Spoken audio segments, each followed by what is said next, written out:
नमस्कार, करेन्ट न्युजमा यहाँलाई हार्दिक स्वागत छ। म प्रकाश गिरी। करेन्ट न्युजमा हामी कुनै पनि विषयवस्तु उठान मात्र गर्दैनौँ, यसको चिरफार अनि विश्लेषण पनि गर्ने गर्दछौँ। विषय फेरि पनि संविधानकै दोहोरिएर आएको छ। राष्ट्रिय सभामा वामदेव गौतमले अब राष्ट्रिय सभाको सदस्य पनि प्रधानमन्त्री हुनुपर्छ भनेर माग राखेपछि विषय संविधान संशोधन भएको छ र प्रतिनिधि सभा नभएको बेलामा राष्ट्रिय सभामा बजेट प्रस्तुत गर्नुपर्छ भन्ने उनले अर्को पनि प्रस्ताव राखिसकेपछि नेकपा एमालेमा देखिएको विवादको हल कसरी होला अलग पाटो, तर संविधान संशोधन यसले माग गरेको छ।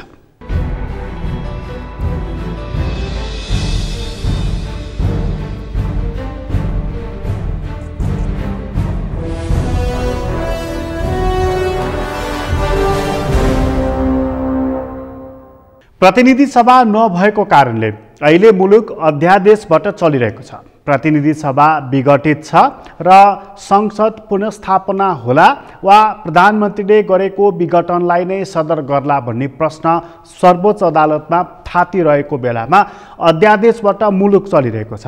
यही बेलामा राष्ट्रिय सभाका एकजना महत्त्वपूर्ण सदस्य र नेकपा एमालेका एकजना पुराना सदस्यले संविधान संशोधनको कुरा घुमाउरो पाराले राखिसकेपछि विषय गम्भीर बन्दै गएको छ।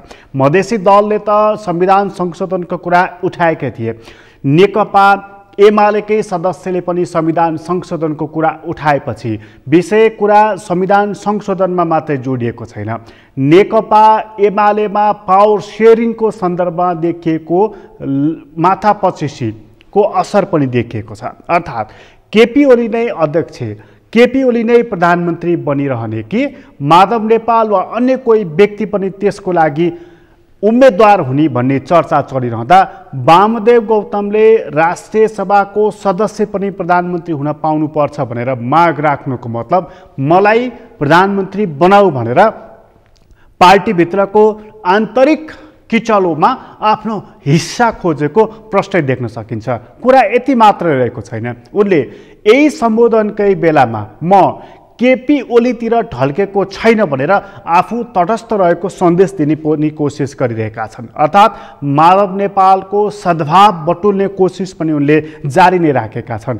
अर्थात् प्रधानमन्त्री बन्ने मनसुबा वामदेव गौतमको मनबाट अझै पनि हटेको छैन र नेकपा एमाले भित्रको विवादलाई हल गर्नको लागि यो एउटा त्यस्तो मध्यपन्थ हुन सक्छ भन्ने सम्भवतः उनको घुमाउरो उत्तर पनि हुन सक्दछ। के त नेकपा एमाले भित्र देखिएको विवादको हल संविधानको संशोधन गरेर यसरी मध्यपन्थ मध्यमार्ग निकाल्न सकिन्छ वा यो पनि एउटा पानीको फोका जस्तो मात्रै हो? आजको अङ्कको हाम्रो मूल विषय रहनेछ र कार्यक्रमको सुरुवातमा तिनै वामदेव गौतम जसले लामो समय मौनता कायम राखेका थिए अहिले राष्ट्रिय सभामा पुगेर मुख खोलेका छन् र प्रधानमन्त्रीको लागि उनले शर्त राखेको कुरा सुरुवातमा प्रस्तुत गर्दैछौँ।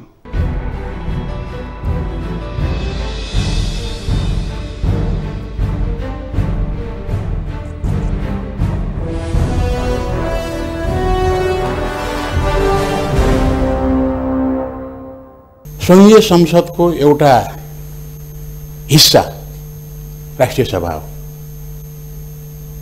कि राष्ट्रिय सभामा त्यो प्रस्तुत गर्न सकिन्न थियो? सकिन्न। किन सकिन्न भने हामी 17औं शताब्दीमा निर्माण भएको संसदको परम्परालाई थेगिराखेका छौँ। त्यो बेलायतमा निर्माण हो सबभन्दा पहिले, र त्यसबेला दुईटा सदन किन बनाउनु पर्यो भने एक थरी लर्डहरू, जमिनदारहरू, ठुला ठुला भूमिमालिकहरूलाई चाहिँ सम्मान दिन पर्ने थियो। एक थरी जनता जनार्दन जो ठुल्ठुलो लडाइँ लडेर राजाको टाउको काटेर समेत एउटा नयाँ व्यवस्था प्रजातन्त्र स्थापना गर्न चाहन्थे, उनीहरूको बिचमा एउटा सम्झौता भयो र लर्डहरूलाई माथिल्लो सभा चाहियो, सबैले सम्मान गर्ने गरी, र तलको सभा भयो तर शासन गर्ने तल्लो सभा, राज्य सञ्चालन गर्ने तल्लो सभा, तर माथिल्लो सभालाई सम्मान चाहियो र त्यसो भएर आज पनि त्यसलाई हाउस अफ लर्ड भनेर भनिन्छ र तल्लो सभा जसलाई भनिन्छ त्यो हाउस अफ रिप्रेजेन्टेटिभ छ। त्यसलाई लोअर हाउस पनि भन्छन्, अप्पर हाउस पनि भन्छन्, हाउस अफ लर्ड पनि भन्छन्, हाउस अफ कमन पनि भन्छन्। यस्तो चाहिँ अवस्था छ र त्यसबाट विकसित भयो। राष्ट्रिय सभालाई हाम्रो संविधानमा मान मर्यादामा कुनै कमी छैन र हामीले धेरै जानेर अथवा नजानेर भन्ने गर्छौँ कि तल्लो सभा। यद्यपि हाम्रो संविधानले तल्लो सभा भन्दैन, माथिल्लो सभा पनि भन्दैन र अङ्ग्रेजीमा भन्दाखेरि पनि त्यो मिल्दैन। हाम्रो राष्ट्रिय सभा नेसनल एसेम्ब्ली हो अङ्ग्रेजीमा। नेसनल एसेम्ब्लीको अर्थ अप्पर हाउस भन्ने हुँदैन, हाउस अफ नेसनलिटिज पनि हुँदैन, तर भन्छन् त्यही। हाम्रो नेसनल एसेम्ब्ली हो, यसमा सिङ्गो राष्ट्रको प्रतिनिधित्व हुन्छ र यो स्थायी सभा हो। यो स्थायी सभा हो किनभने प्रतिनिधि सभा स्थायी छैन। हरेक वर्ष अथवा कुनै पनि बेला प्रधानमन्त्रीको अविश्वास प्रस्तावबाट हटाउने प्रयत्न भयो भने प्रधानमन्त्रीले कुनै पनि बेला भङ्ग गर्न सक्ने व्यवस्था भएको हुनाले त्यो वर्ष दिनमा त फेरिन्छ नै। हरेक 5 वर्षमा प्रतिनिधि सभा परिवर्तन हुन्छ, तर राष्ट्रिय सभा कहिले पनि परिवर्तन हुँदैन, त्यो निरन्तर जारी हुन्छ। निरन्तर जारी हुनुको अर्थ के हो भने प्रतिनिधि सभा नभएको बेलामा राष्ट्रिय सभाले काम गर्न पाउनुपर्छ, काम गर्न पर्छ भनेर नै त्यस्तो बनाइएको छ। हामीले बेलायतको नक्कल नगरेका हौँ भने, हामी हाउस अफ लर्ड भएर चाहिँ मान खानको निम्ति बसेका जमिनदारहरूका प्रतिनिधि होइनौँ भने, जनताका प्रतिनिधि हौँ भने हाम्रो फरक प्रतिनिधि सभा र राष्ट्रिय सभाको बिचमै यति फरक छ कि यो निर्वाचक मण्डलबाट चाहिँ बन्छ र त्यो प्रत्यक्ष निर्वाचनबाट बन्छ। त्यस्तो अवस्थामा मैले पोहोर साल मैले एउटा विषय उठाएको थिएँ। मलाई प्रधानमन्त्री हाम्रो अध्यक्ष कमरेडले कुनै ठाउँबाट निर्वाचन लड्न भन्नुभयो, म मानिनँ। त्यसपछि राष्ट्रिय सभामा उठ्नुहोस् भन्नुभयो, उठ्दैन भने। तपाईँ किन उठ्नुहुन्न भन्नुभयो, सक्यो कि क्या हो, सकिया त छैन नि, त्यो बत्ती मेरो आँखा अगाडि आयो। र मैले भने राष्ट्रिय सभा र प्रतिनिधि सभाको बिचमा विभेद अन्त्य गरिदिनुहोस्। कसरी हुन्छ विभेद अन्त्य भन्दा, राष्ट्रिय सभाको सदस्य पनि प्रधानमन्त्री हुन पाउने व्यवस्था गराख्नुहोस्। किन संसारमा हाम्रो देशमा मात्रै त्यो बेलायतको नक्कल गरे हुनाले राष्ट्रिय सभाकाहरूले शासन गर्न पर्दैन भनेर भन्ने, त्यसको चाहिँ ठाडो नक्कल भयो हुनाले यस्तो छ, त्यो हटाइदिनुहोस्, संविधान संशोधन गर्नुहोस् भन्दा मेरो यति धेरै चरित्र हत्या भयो र म आज फेरि पनि उठाउन चाहन्छु। यो राष्ट्रिय सभामा यदि यो हललाई आवश्यक पर्छ र यो हलले मैले भनेको प्रस्ताव मन्जुर गर्छ भने हामीले आज पास गरौँ र त्यो बाहिर कोठाभित्र चाहिँ प्रस्तुत गरेको 78-79 को बजेट वक्तव्य फेरि आएर अर्थमन्त्रीले यहाँ प्रस्तुत गर्नुहोस् र हामीले छलफल गर्न पाऊँ र यहाँबाट पारित हुने व्यवस्था गरौँ। नियमावलीमा चाहिँ परिवर्तन गर्नुपर्छ भने गरौँ। यदि त्यसो हुँदैन भने माग गरौँ। संविधानमा त्यो छैन भने यो आवश्यकता छ, बाहिर सडकमा चाहिँ प्रस्तुत हुन सक्ने, त्यसलाई यो राष्ट्रिय सभाले पनि मान्न पर्ने। राष्ट्रिय सभा संघीय संसदको एउटा अभिन्न अङ्ग हो, यसमा त्यो अधिकार छ, छलफल गर्न सक्ने क्षमता यहाँ छ, त्यसपछि विचार विमर्श गर्न सकिन्छ। त्यसो भएर त्यो आउनु पर्दछ। यो मेरो माग हो, यसलाई म यहाँभन्दा अगाडि बढाउन चाहन्न।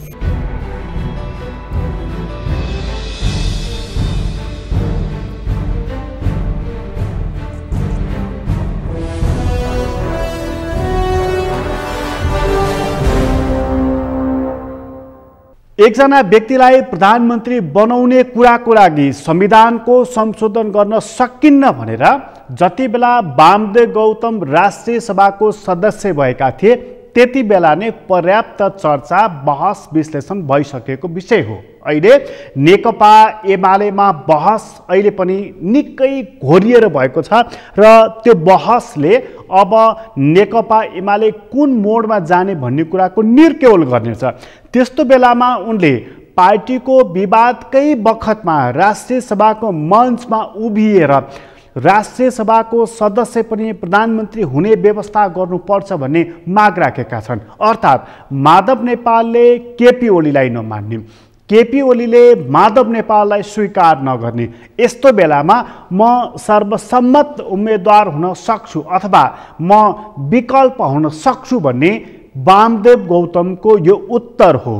यो कुरालाई केपी ओली र माधव नेपालले स्वीकार गर्लान् वा संविधानको संशोधनको लागि नेकपा एमाले मात्रै सहमत भएर पुग्दैन। त्यसमा नेकपा माओवादी केन्द्र पनि सहमत हुनुपर्छ, नेपाली कांग्रेस पनि सहमत हुनुपर्छ र अन्य राजनीतिक पक्षहरू पनि सहमत हुनुपर्दछ। के ती राजनीतिक पार्टीहरू राष्ट्रिय सभाबाट पनि प्रधानमन्त्री बनाउनको लागि तयार रहलान्? प्रश्न त्यहाँनिर रहेको छ र नेकपा एमालेको विवाद मिलान गर्नको लागि संविधानको संशोधन कति जरुरी छ, यो प्रश्न गम्भीर रूपमा उठि नै राखेको छ।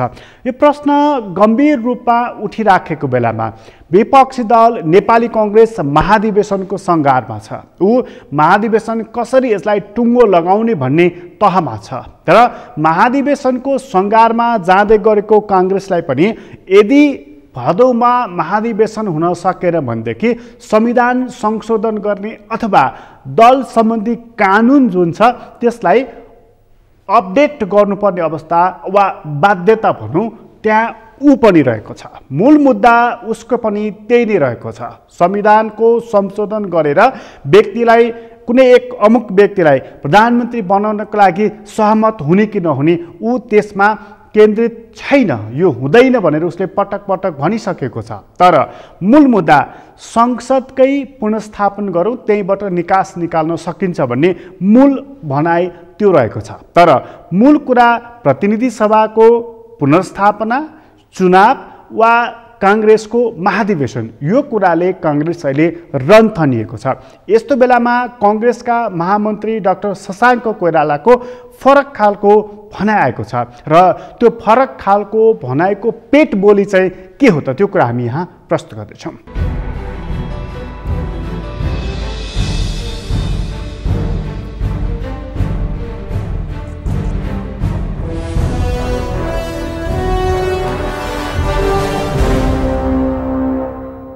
सबभन्दा पहिले म पार्टीकै महाधिवेशनको बारेमा चर्चा गर्न चाहन्छु। अहिले चाहिँ हामी अब क्रियाशीलको नाम अहिलेसम्म टुङ्गो लागेको छैन। अहिले हामी अन्त अवस्थामा आइसकेका छौँ। मलाई लाग्छ यो महिनाको अन्तसम्म क्रियाशीलको जब ऊ हुन्छ अनि त्यसपछि चाहिँ एउटा खाका तयार हुन्छ, त्यसपछि चाहिँ हामी महाधिवेशनतर्फ जान्छौँ। र पार्टीले अहिले पार्टीको ध्यान नै क्रियाशीलतर्फ छ। आज पनि हाम्रो मिटिङ भएको थियो, त्यसमा चाहिँ क्रियाशीलमा के गर्ने भन्ने कुराहरू भएको थियो र केन्द्रीय सदस्यहरू हामी रामचन्द्र राई, त्यसपछि शेखर डाक्टर साहब, मिनेन्द्र रिजाल, अन्य व्यक्तिहरू पनि थिए र हामीले त्यही छलफल गर्दै थियौँ कि क्रियाशीललाई कसरी टुङ्गो लगाउने भनेर। क्रियाशील टुङ्गो नलागिकन त हामी महाधिवेशनमा जान सक्दैनौँ। त्यही नै अवस्था। हरेक जिल्लामा केही न केही भन्छन् 46 जिल्ला भइसक्यो, त त्यसमा पनि उजुरीहरू आएको छ, त्यसलाई पनि हेर्नु पर्यो। तसर्थ अहिलेको अवस्थामा भन्न सकिँदैन कि टाइममा नै अधिवेशन हुन्छ कि हुँदैन, वा प्रश्न चिन्ह चाहिँ छ। तर हाम्रो ध्यान त्यस्तैतिर गएको छ र हामी भगमजदुर प्रयास गर्दैछौँ क्रियाशीलको चाहिँ छिटो बनाउँथ्यौँ भनेर। विमल निधिज्यूले नै इनिसिएट गरेको हो। सबभन्दा पहिले उहाँको यो विवाहित सम्बन्धको कति 35 वर्ष जति भएको थियो, त्यो दिन हम प्रकाशमान सिंह र मलाई बोलाउनु भयो। दोस्रो पल्ट हामीले यहीँ मिटिङ गऱ्यौँ र तेस्रो पल्ट हामीले प्रकाशमानका। हाम्रो भनाइ के थियो भने हामी पनि एकै ठाउँमा उभिनु पर्यो। सभापतिको लागि हामी 3 जना मध्ये कोही लड्छ भने ठिकै हो, तर हामी मध्ये एउटा एकता हुनु पर्यो भन्ने कुरा आयो। यसमा धेरै कुराहरू उत्पन्न छन्। एउटा कि विमल निधिजीले शेरबाजीलाई छोड्नुभयो भन्ने पनि सङ्केतहरू यसबाट देखिन्छ। दोस्रो कुरो के हो भने अब हामी तीनैजनामध्ये एकजना लड्ने भन्ने कुरा, तर त्यतिले पुग्दैन। हाम्रो रामचन्द्र दाई हुनुहुन्छ, शेखर दाई हुनुहुन्छ, प्रकाशमान र म त छँदैछु, विमल दिदी हुनुहुन्छ। मैले के भने हामीले यो हामी 3 जना भयो वा 5 जना गरौँ, 5 जनाबाट 7 जना गरौँ, ताकि हामी एउटै सूत्रमा बाँध्न सकौँ भन्ने धारणा हाम्रो थियो। तर यतातिर आएर हाम्रो बिचमा अहिले केही छलफल चाहिँ भएको छैन।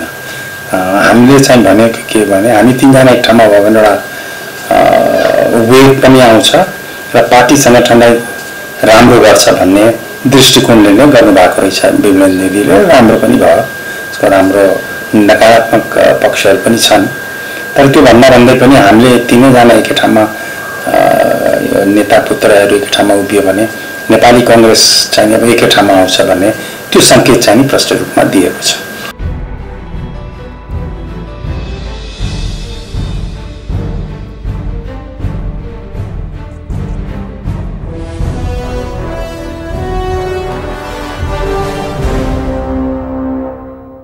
बिस्तारै राजनीतिक दलहरूले मुख खोल्न थालेका छन्। दलका पात्रहरूका फरक फरक खालका अभिव्यक्तिहरू आइरहेका छन्। दलको संस्थागत भनाइ एउटा छ, संविधान अर्कोतर्फ छ, तर दलका नेताहरूको चाहना फरक फरक खालका रहेका छन्। व्यक्तिका चाहनाहरूलाई सम्बोधन संविधानले गर्न सक्दैन, किनभने व्यक्तिका अनेकन चाहनाहरू हुन्छन् र ती अनेकन चाहनाहरूको सम्बोधन गर्ने दस्तावेज संविधान होइन, राजनीतिक सम्झौताको दस्तावेज हो संविधान। र त्यो संविधान तपाईँ हामी सबैका सामुन्नेमा रहेका छन्। व्यक्तिको लहरमा या व्यक्तिको महत्त्वाकांक्षा सम्बोधन गर्नका लागि संविधानको संशोधन हुन थाल्यो भनेदेखि त्यसले भोलि कस्तो खालको परिणाम ल्याउला आजै सोच्न सकिन्छ, विचार गर्न सकिन्छ। तर अहिले नेपालको राज्य सञ्चालकहरूले, देशका मूल प्रभावमा भएका राजनीतिक पार्टीहरूले जसरी काम गरिरहेका छन्, मानिसहरू भन्न थालेका छन् यिनका कुरै नगरौँ भनेर, अथवा यतातर्फ चर्चा नै नगरौँ, कुरै नकोट्याउँ भनेर यस खालको कान ठप्प गरेर बन्द गर्ने अवस्थामा मानिसहरू पुगेका छन्। यति धेरै वितृष्णा, यति धेरै बरालिएको राजनीति नेपालको जुन छ, यसलाई कसरी सङ्लो बनाउने सोच्नुपर्ने विषय यही नै रहेको छ। के संविधानको संशोधन, संसदको पुनर्स्थापन अबको रोडम्याप हो वा राजनीतिक कोर्स करेक्सन नै अबको मूल बाटो हो त? हामी यी कुरा लिएर एकछिनपछि आउनेछौँ। अहिले छोटो विश्राम लिँदैछौँ।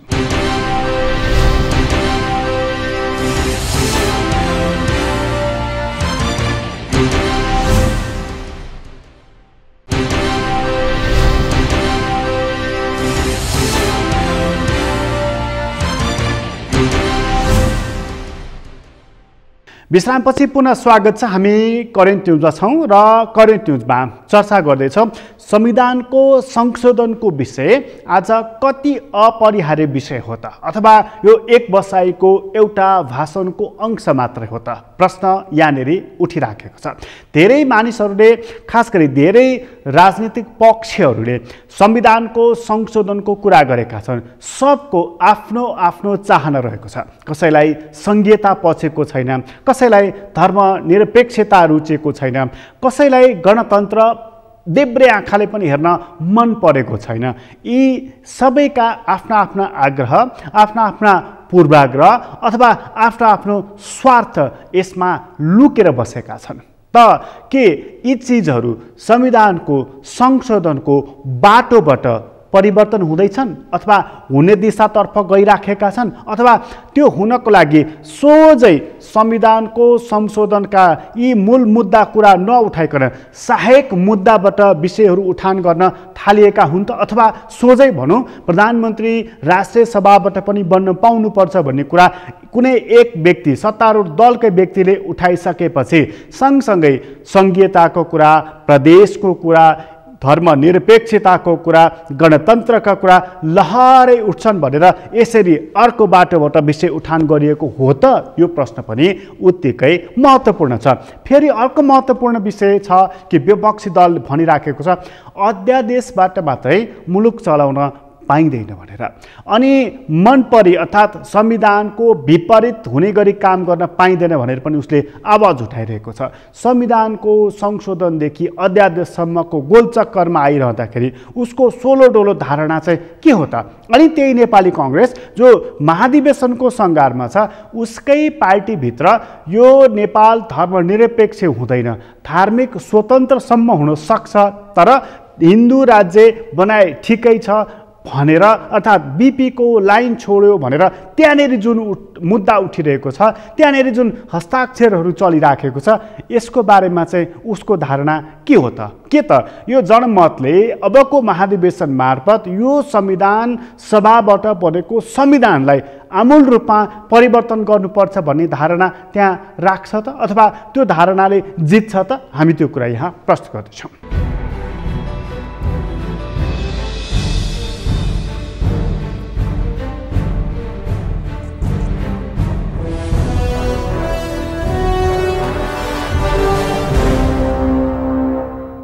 एउटा प्रक्रियामा मुलुक जाँदै गर्दाखेरि त्यसलाई निर्दलीय अभ्यासमा जान खोजियो भनेर नेपाली कांग्रेस पार्टीमाथि पनि आरोपित गरियो।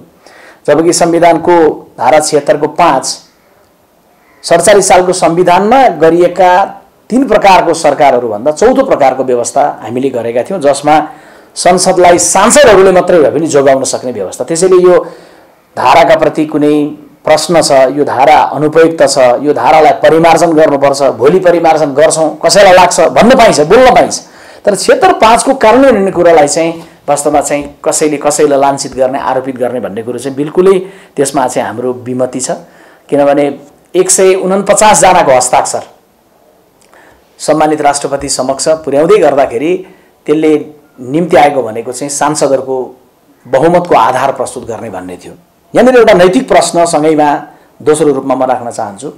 त्यो भनेको के भने एउटा प्रधानमन्त्रीजी जोसँग चुनाव जित्दै गर्दा करिब 2/3 थियो, अलि पछाडि बहुमत रह्यो, अलि पछाडि केही दिन अगाडि मात्रै चाहिँ उहाँसँग संसदमा 93 को गणित मात्रै थियो।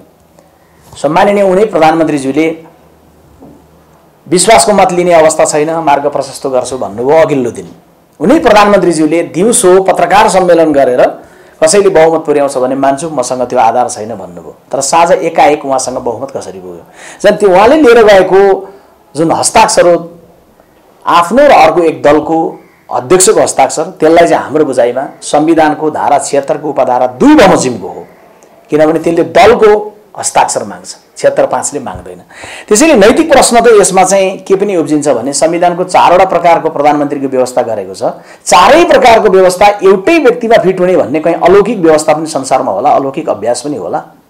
झन् बहुमतको कोही बन्नु होला, 2 वा 2 भन्दा दलको कोही बन्नु होला, अथवा ठुलो दलको उहाँले बन्नु होला। अनि फेरि त्यस पछाडि 76/5 बमोजिम विश्वासको मतै नभएको प्रधानमन्त्रीजीले गुमाएको केही दिन अगाडि गुमाएकोले 76/5 बमोजिम फेरि बहुमतको हस्ताक्षर पनि उहाँसँगै।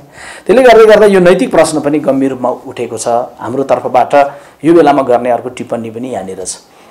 र दुईटा थपमा चाहिँ एउटा चाहिँ राष्ट्रपतिले गर्नुभएको निर्णय उप अदालतले प्रवेश गर्न मिल्दैन या राष्ट्रपतिको निर्णय अदालतले बदर गर्न मिल्दैन भन्ने खालको पनि लिखित रूपमै पनि शीतल निवास र प्रधानमन्त्रीजीबाट सर्वोच्च अदालतमा गएको छ र सार्वजनिक रूपमा उहाँहरूको टिप्पणी पनि छ। हामीले परिकल्पना गरेको व्यवस्था के त्यस्तो व्यवस्था हो कि जहाँ संविधानको व्याख्या गर्न चाहिँ सर्वोच्च अदालतलाई दिइन्छ, तर जहाँ सँगैमा भनिन्छ कि यस्तो राष्ट्रपति हामीले बनाएका छौं जसको निर्णय चाहिँ अदालतमा चाहिँ परीक्षण हुन सक्दैन, उहाँको निर्णय उल्टिन सक्दैन। जबकि वास्तविकता के हो भने हामीले त्यो व्यवस्था बदलेको हो। शक्ति चाहिँ एउटा व्यक्तिमा हुने व्यवस्था बदलेको, अझै त्यो व्यवस्थामा पनि फर्केर संवैधानिक राज संस्था सहितको बहुदलीय व्यवस्थामा जाँदै गर्दाखेरि राजाको निर्णयलाई पनि राजतन्त्रको कालमा सक्रिय राजाको कालमा पनि शाही आयोग जस्तो खारेज गरेर पनि सम्मानित सर्वोच्च अदालतले राजाको निर्णय पनि उल्टाएको अभ्यास विगतमा हामीले गर्यौं भने अहिले बनाएको राष्ट्रपतिको विषय परीक्षण हुन नसक्ने, राष्ट्रपतिको विषय परिमार्जन हुन नसक्ने, राष्ट्रपतिको निर्णय बदर हुन नसक्ने भन्ने कुरो चाहिँ बिल्कुलै हुँदैन। त्यसैले अदालतलाई चेतावनीयुक्त भाषा जे चाहिँ यस बीचमा चाहिँ प्रयोग गरिएको छ हामी आशा गर्दछौं, अपेक्षा गर्दछौं र सँगै बडा निष्ठापूर्वक विश्वास पनि गर्दछौं कि सम्मानित न्यायमूर्तिहरूले देशको संविधान, कानुन र मानवीय कोडबाट देशको परिस्थितिलाई विश्लेषण गरेरै एउटा फैसला आउनेछ। किनभने हामी अघिल्लो फैसलालाई फैसलापछि हामीले संसदबाट कति त्यसलाई उपयोग गर्न सक्यौँ दोस्रो विषय हो।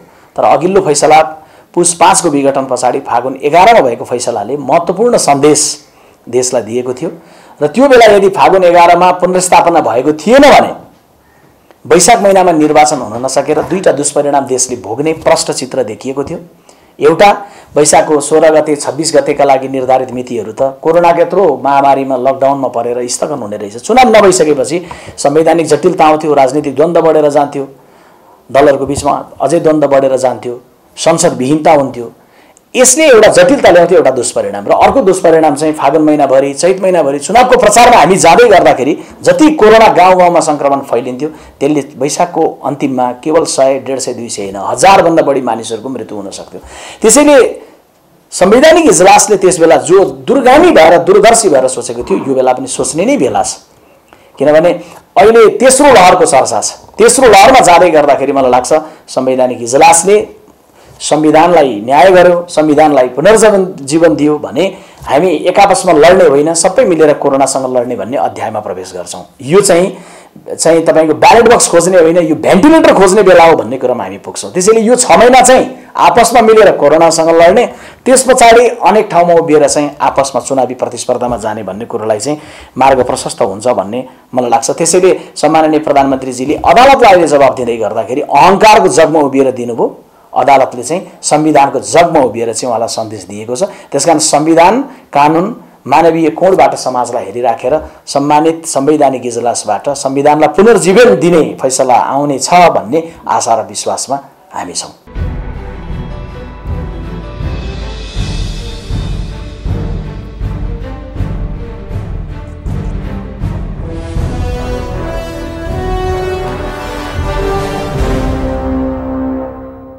मुलुकका ठूला राजनीतिक पार्टीहरू जबसम्म प्रष्ट हुँदैनन् तबसम्म राजनीति अन्योलले भइराख्छ। अहिलेको गोलचक्करमा जबसम्म एउटा कुनै निकास निस्कँदैन यस्तै भइराख्छ, यस्तै भइराख्छ। यिनै पात्रहरू दोहोरिराख्छन्। पात्र फेरिएछ भनेदेखि पनि प्रवृत्ति यस्तै भइराख्ने छन्। तर यो सबै चिज भनेर के त यो राजनीतिक व्यवस्था, यो प्रणाली असफल भएको सङ्केत हो वा यो प्रवृत्ति जस्तो सुकै व्यवस्थामा पनि चलिरहन्छ, अथवा यो व्यवस्थाको दोष होइन पात्रहरूको मात्रै दोष हो त? प्रश्नहरू थुप्रै छ। सबैले यिनै कुरालाई आफ्नो आफ्नो ढङ्गबाट व्याख्या, बहस, विश्लेषण गर्ने गरेका छन्। यी सबै कुराहरूको बहस विश्लेषण भइरहँदाखेरि अब संविधानको संशोधन र अध्यादेशको कुराबाट पार पाउने चाहिँ कसरी त? जसरी सर्वोच्च अदालतले संसदको पुनर्स्थापन या विघटनको सन्दर्भमा गरिएको फैसला छिट्टै गर्छौँ भनेर मिति निर्धारण गरिएको छ, त्यो नहुँदा परेको अप्ठ्यारो चाहिँ के हो त? प्रतिनिधि सभा विघटित छ, राष्ट्रिय सभामा प्रतिनिधि सभा विघटन भएको विषयले प्रवेश पाएको छ, सांसदहरूले मत राखेका छन्, भाषण गर्ने विषय त बनेको छ। तर त्यो विषय किन आइरहेको छ? किन पटक पटक संसदको विघटन भइरहेको छ? मान्नुस् यदि संसदकै पुनर्स्थापन फेरि पनि भइहाल्यो भनेदेखि त्यो संसदले अबको 1.5 वर्ष पूर्ण अवधि काम गर्छ भन्ने कुराको ग्यारेन्टी के हो? त्यो नभइकन त्योभन्दा अगाडि नै संसदको विघटन हुँदैन भन्ने कुराको ग्यारेन्टी कसले गर्न सक्छ? प्रश्न राष्ट्रिय सभामा उठ्न थालेको छ।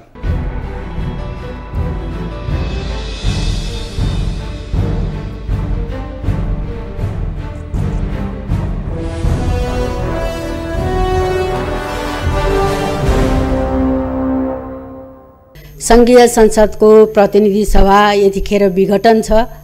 7औं अधिवेशनमा पनि प्रतिनिधि सभा विघटन थियो। अहिले 8औं अधिवेशनमा दोस्रो पटक प्रतिनिधि सभा विघटन भएको छ। सम्माननीय प्रधानमन्त्री केपी शर्मा ओलीले संविधानको अपव्याख्या गरी लोकतन्त्रको हुरुमत लिने काम र संसदको मानमर्दन गर्ने काम भएको छ। त्यसैले राजनीतिक अन्योलताका बीचमा राष्ट्रिय सभाको 8औं अधिवेशनमा प्रवेश गरेका छौँ। यो थायी सदन हो।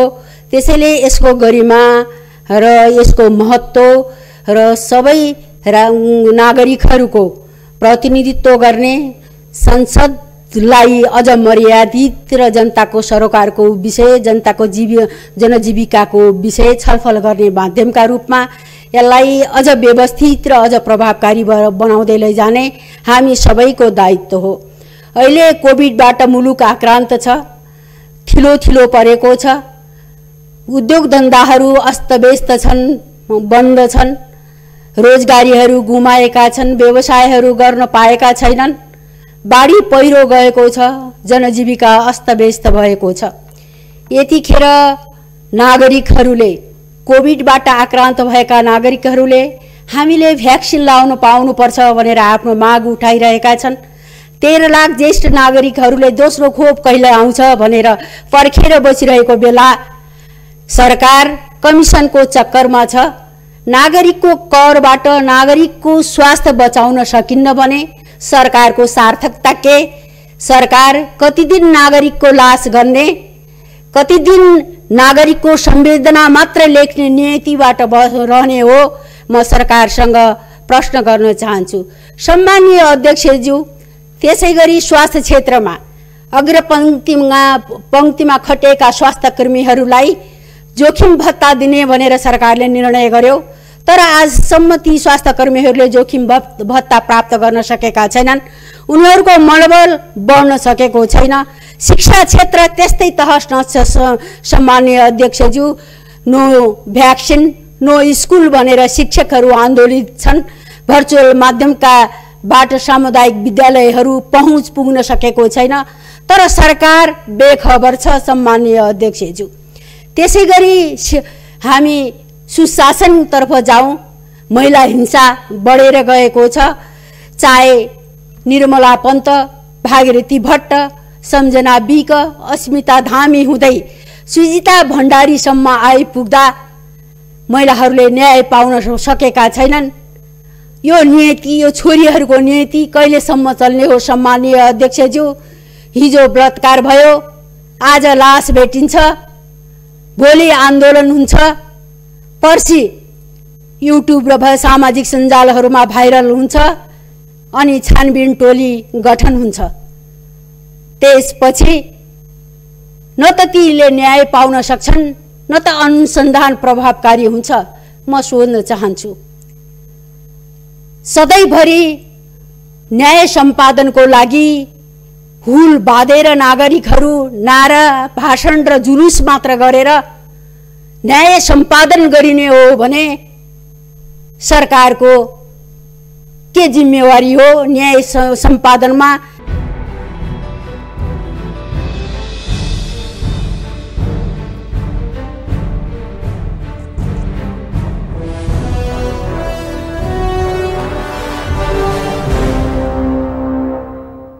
यसरी प्रश्न उठ्न थालेको छ, प्रतिनिधि सभा बारम्बार आँखाको तारो किन बनिरहेको छ? यो प्रतिनिधि सभाले किन परिणाम दिन सकिरहेको छैन? यो कसैको रेसिपी साध्ने थलो त कतै बनिराखेको छैन, अथवा प्रतिनिधि सभा मार्फत यसलाई जसरी रिस फेरिएको छ, यो मार्फत संविधान नै रद्दीको टोकरीमा हाल्ने कोसिस त भइराखेको छैन? एक थरी मानिसहरू जो षड्यन्त्रको राजनीतिमा विश्वास गर्दछन् तिनीहरू त्यस प्रकारको कुरा पनि गरिरहेका छन्। अर्का थरी मानिसहरू चाहिँ यो कोर्स करेक्सन होस् र पुरानै व्यवस्थामा फर्किए हुन्थ्यो भनेर स्वर्ण कल्पना पनि गरिराखेका छन्। यी सबै कुरालाई जोड जम्मा गर्दै जाँदा नेपालको अहिलेको राजनीति कता पुग्दछ त? जब मानिस दो बाटोमा हुन्छ, दो मनमा हुन्छ। जब दो बाटो छोडेर ऊ एउटा बाटो लाग्न थाल्छ, तब दो बाटो रहँदैन, दो मन पनि रहँदैन, उसँग लक्ष्य मात्रै रहन्छ। यो लक्ष्य नेपालले कहिले निर्धारण गर्छ? दो बाटोबाट एउटै बाटो यो नेपालले कहिले लिन्छ? प्रश्न यहाँनिर गम्भीर ढङ्गबाट उठिराखेको छ। करेन्ट न्युज अहिलेलाई यति नै। करेन्ट न्युजबाट म प्रकाश गिरीलाई बिदा दिनुहोस्। सगरमाथा टेलिभिजन हेर्दै गर्नुहोला। नमस्कार।